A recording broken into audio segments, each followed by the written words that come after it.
prítomných obyvateľov obce, že sa nemusia báť toho, že by sa to kvôli našej prítomnosti neustále odkladalo nejaké prijatie nejakého rozhodnutia obecného zastupiteľstva, pretože tento stav nebude trvať väčšine. V piatok sme podali na 5 celoštátnych úradov žiadosť o prehodnotenie podmienok na smetisku pri obci Krásnovské Podhradie. Výsledok pravdepodobne bude ten, že všetci mladiství do 18 rokov stade budú musieť odísť. To, či budú umiestnení do nejakých domov, alebo ako sa štát postará o deti, ktoré tam nebudú môcť kvôli nevyhovujúcim sociálnym podmienkám ďalej pôsobiť, to teraz ťažko povedať dopredu.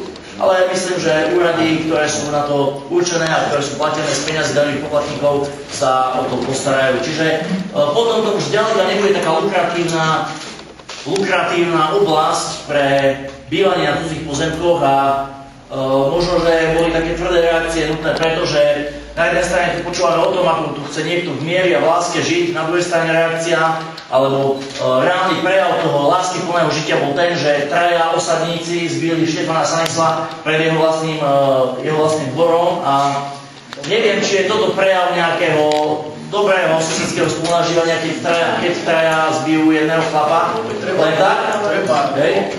Pred jeho vlastným dvorom. Nechaj ma dohovoriť.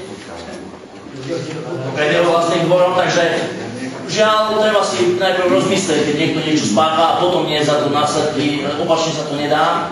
My sa určite nechodíme preto, aby sme tu blokovali alebo ovplyvňovali zastupiteľstvo, nebude pána starostu, to určite nie je naša úloha ani zámer. Náš zámer iba jeden, nech zákon platí pre všetkých rovnako.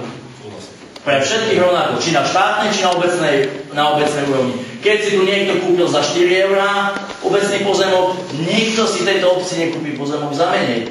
Môže sa stať, bola tu dohoda už s obyvateľmi niektorými, že bude vypracovaný znalecký posudok a potom tá cena pôjde ešte vyššie. Zákon hovorí jasne, zastupiteľstvo, starosta je povinný čo najefektívnejšie zhodnocovať a starať sa o majetok obce.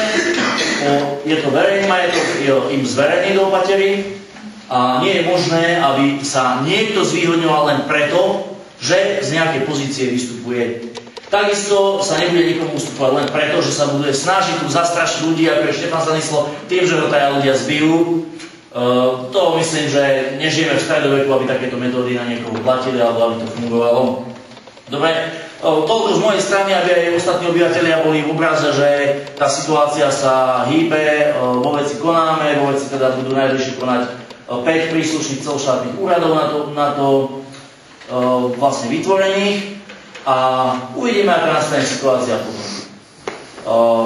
Polícia nám veľmi v tejto veci, musím povedať, pomohla, keď sme 29. sa zúčastnili obhliadky môjho pozemku, nakoľko všetky obydlia boli označené ako obydlia a to veľmi, veľmi pomôže v práci tých úradov, ktoré si dovtedy mysleli, že to obydlia nie sú a preto nekonali v tej veci. Čiže ako sa hovorí, všetko zlé na niečo dobré a toľko asi na dnes z mojej strany všetko. Čiže ja sa s vami chcem týmto pádom rozlúčiť. Ďakujem za priestor, že som mohol vyjadriť. Zopakujem, nikoho nechceme obmedzovať, nikoho nechceme ovplyvňovať, nikomu nechceme škodiť. Chceme len, aby pre všetkých platili zákon a nariadenia rovnako. Ďakujem.